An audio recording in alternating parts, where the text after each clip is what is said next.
5 ateliers où vous allez eh bien, présenter à vos camarades, en tout cas, le produit de vos réflexions durant cette année.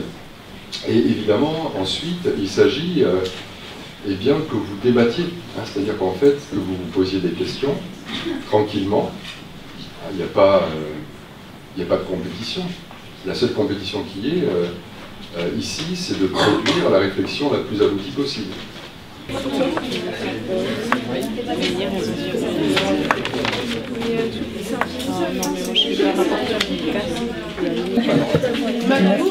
J'écris Berthelot.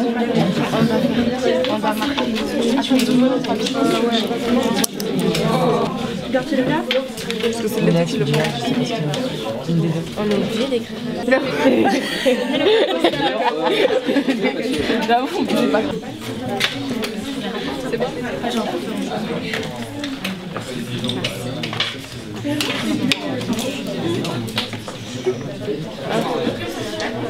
Elle n'a pas l'air très bien. Elle est trop chaque interview qu'on a fait. Je trouve ça trop cool. Ouais, chaque soir. On va présenter notre livre. Non, je pense pas. Oui, ouais. Donc bonjour à tous, donc, nous on est le lycée Berthelot.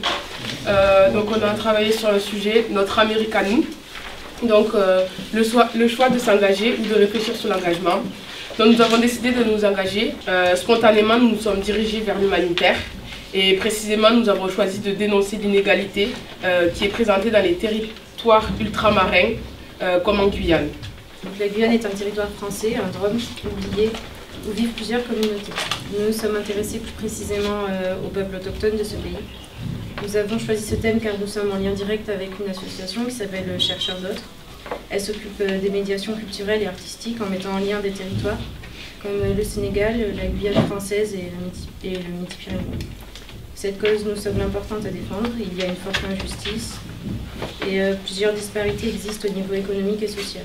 Donc aussi, pour leur formation, c'est très différent. Donc ils arrêtent l'école très tôt. Donc ils ont un parcours pour trouver du travail qui est très compliqué. Donc c'est pour ça qu'il y a 80% de chômage là-bas, surtout dans un village, dans les communes du Haut-Maroni. Ensuite, il y a un très grand décalage intergénérationnel. Plus qu'en France, parce que les jeunes, donc, ils veulent être comme nous, ils veulent avoir un style occidental, avoir les nouvelles technologies, des téléphones, etc. Et alors que les plus âgés, ils préfèrent garder leurs coutumes anciennes et donc conserver leurs rites, etc. Après, il y a un sujet social aussi à souligner, il y a un taux de suicide 20 fois supérieur qu'en France. Et donc, bien sûr, tous ces points on peut se discuter en France, donc c'est pour ça qu'on a choisi de plaidoyer en leur faveur. Donc pour le plaidoyer, nous avons choisi la forme d'un spectacle pour présenter les causes et les enjeux, comme par exemple le théâtre, la danse ou bien le chant. Le but aussi, c'est de relier les revendications venant directement des Amérindiens. Donc on a pris contact avec eux à travers une association. Dont un des représentants est là. Et pour ce plaidoyer, nous nous sommes donc inspirés de celui d'Emma Watson à l'ONU en faveur des femmes. Et nous avons choisi donc 3 axes. Donc nous nous sommes intéressés aux besoins fondamentaux, tels que l'eau, la nourriture, l'habillement, le logement.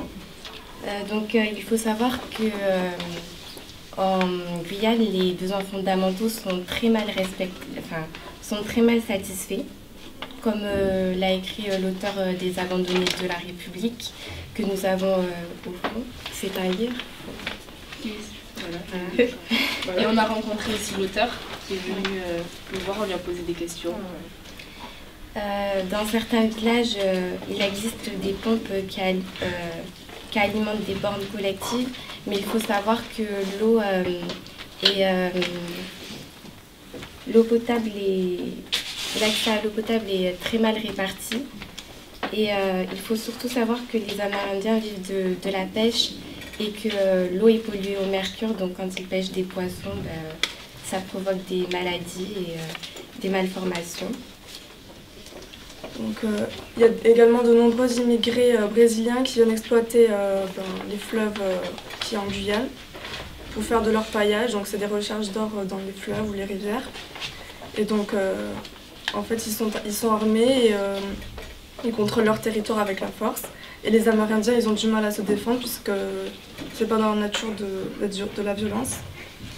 Et donc ils sont mal, leur protection n'est pas assurée par l'État français. Et donc ils sont dans un territoire de non-droit. Ils n'ont également pas vraiment accès aux mêmes services que nous qui sommes en métropole. Donc ils n'ont pas accès à l'électricité, à la maternité, aux bibliothèques et à la couverture de réseau. Et donc les services collectifs qui sont rendus en métropole, ils sont absents dans les villages amérindiens.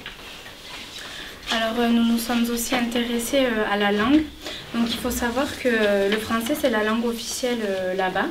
Mais il y a aussi beaucoup de dialectes locaux tels que le arawak, le palicure. La langue la plus répandue, c'est le créole guyanais. Donc c'est un mélange de différentes langues, le français, l'anglais et des langues africaines. Donc le créole guyanais est né durant l'esclavage, donc c'était un moyen de communication entre le maître et les esclaves. Donc c'est sûr qu'aujourd'hui, c'est comme ils parlent pas forcément la même langue. Il y a toujours des problèmes, par exemple à l'école, entre les professeurs et les enfants. Donc ça rend difficile la communication entre aussi l'institution et les familles. Donc il faut savoir que les langues sont reconnues comme régionales.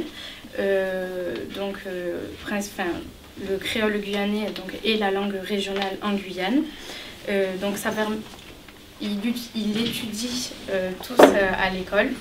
Mais après, il faut savoir que le français s'impose dans la culture et on trouve très peu de production culturelle. Donc défendre la culture amérindienne passe aussi par la défense de leur langue maternelle. Alors il y a aussi un conflit de génération. Les anciens et les jeunes pensent et raisonnent complètement différemment.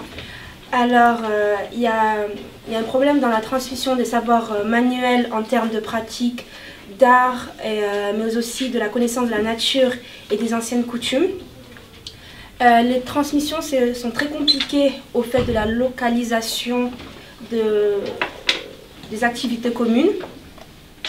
Les jeunes sont éloignés de leur famille et de leurs racines, ce qui fait qu'ils n'ont plus le temps d'apprendre les transmissions d'avant.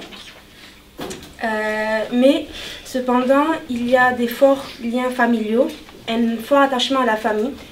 Les jeunes, dès qu'ils partent travailler, ils essayent de revenir le week-end, ce qui montre qu'il y a aussi un grand lien et un grand attachement avec la famille, malgré tout. Donc en conclusion, vous avez énuméré certains problèmes en Guyane. Il faut quand même se rappeler que c'est un territoire français, donc c'est quand même très important. Et donc voilà les propositions qu'on défend. Donc nous nous engageons pour que les Amérindiens soient suffisamment mobilisés et entendus pour obtenir d'abord la restauration de l'État, de droit et de la sécurité. Ensuite, la protection de leur environnement. Ensuite, l'accès aux services publics identiques à ceux en métropole, vu que c'est un territoire français. Et enfin, la défense de leur langue et de leur culture. Voilà.